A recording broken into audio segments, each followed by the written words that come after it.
What up, everybody? Welcome to another episode of Games That Define Us. We are. What happens when one of us is missing? What is that? One third? We That are ain't some one of the third. arcade tokens. There we go. We are some of the arcade tokens. Forget fractions. I am the anomaly, Will Pharaoh, Patrick Cloud. and today we have Miss Lulu Gonzalez in the building. Hey y'all. How's it doing? Glad to I'm, have you here. I'm great. Thank you for having me here. I love the arcade tokens. Those is cool. Hey, Thank you. Thank you. it's good news. And as always, we're so glad to have the tech god here. But today, he's in front of the screen. Once again. Hey. Thaddeus is here. Mm-hmm. How are you guys doing? Let's do this. Let's do this. Yes. We good. We good. We got a out here face. talking about video games. It's the life. It Yes, is. indeed. Yes, indeed. I will actually go first today. So my game that defined me is kind of a recent one. It is a recent defining of me in my stage of life that I am in now. For a long time, I was not feeling this franchise whatsoever. I was a huge advocate of this game not being supported, but someone on this panel of great people convinced me otherwise. And Yep. lo and behold, it just took a horse named Big Red to get me into Breath of the Wild, The Legend of Zelda.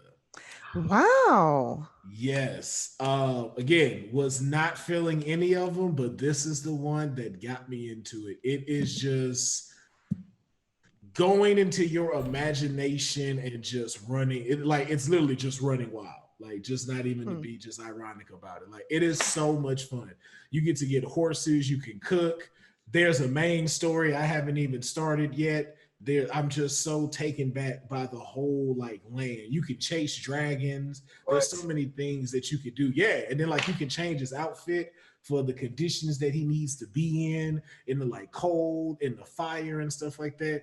It was so cool because I just started recently getting back into video games, like maybe 2 years ago when we first started doing arcade tokens. When me and Pat were trying to get all dev gaming to surface, and I hadn't really like known what to do. Like I always had like a game system, but at that point I was just kind of using it for Netflix, Hulu, and stuff like that. And maybe I have like 2 or 3 games like Grand Theft Auto, but I hadn't really had any games that dove into my imagination that was really like had to figure out and take time to play.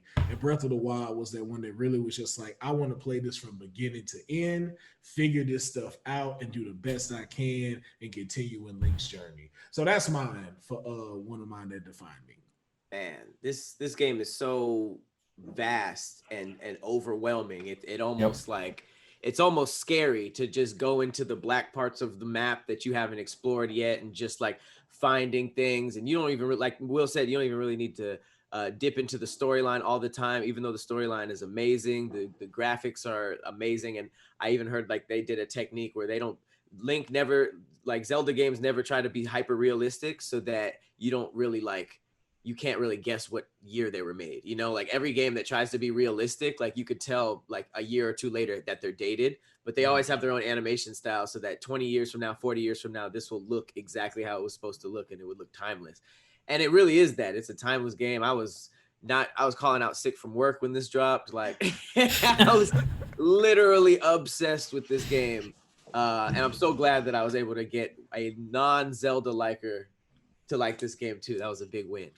Well, I've never been really a Zelda fan either. I've never found like there wasn't a game that ever like grasped, like made me want to be like, ooh, I want to play. So I've been waiting to see if there was ever a game that would make me want to like transition into that world. But it is kind of overwhelming. Yeah. Like, It see, can like be. Call of Duty, you know, like what you're in for, what's the object of the game. Like in here, I'm like, where do I go? What do I do? Well, like That's the beauty of it though. Yeah, because the good thing about it is, Lou, is that you will land into something interesting that you want to do, and it does help towards the story. And so, like we're saying, like you don't even have to do the main thing. It is really like just being on your own hmm. journey in this new land. So it's like going to these new parts, talking to people. It's a lot more fun when you just be like, I don't know what I'm doing. Let me talk to this dude. And it's like, oh, now I'm on this dope mission on here, and now it's pointing me in the direction I need to go to finish the story. So if there was any game for you to get in on the Zelda, I would say try this one out. Okay. And we're I'll so give it a try. conditioned. We're so conditioned to video games holding our hands through everything. Like, this is where you go. This is Yeah. what you do. Press this, press this. You know what I mean? All the instructions in the world. But this is literally just like here's this giant map. What are you trying to do? Like, if you want to, you could start the game and go straight to the final boss. But you're not going to have good weapons. You're not going to, you know what I mean? It's an option. Okay. Yeah, you'll die. Or you but can go and fight these little mini bosses, upgrade, get the master sword. Like, there's a bunch of things. You can pretty much make your own route through this game, which I think makes it just like what it is. not to mention this, I'm not sure how many Zelda games got a sequel, other than I guess you can kind of count Ocarina of Time and Majora's Mask, but this one is for sure getting a sequel. Like, this one's getting a sequel. They already confirmed it, which kind of shows how much they like this storyline, or how much the Zelda community embraced this one compared to all. I mean, there's this game. Yeah, like exactly. When did Exactly. this game come out? 2016, probably. About 4 years ago. I could be wrong. It was one of the Switch's like first game. So when the Switch came out, this came out with it. Oh wow! Is this only on the Switch? Yeah. Switch and I mean the Wii U, but it's on the Switch only. That's what. If I ever see a Zelda game on PlayStation, I don't know. That might be it for me. That might be it. It will never happen, but that'll be it. You're right. Really? Hey, man, Can't you happen. never know, man. You never say know, never. right? You never know. So, but yeah, so that was my game that defined me recently, which is The Legend of Zelda Breath of the Wild on the Switch. I would recommend playing it. This is the best episode ever.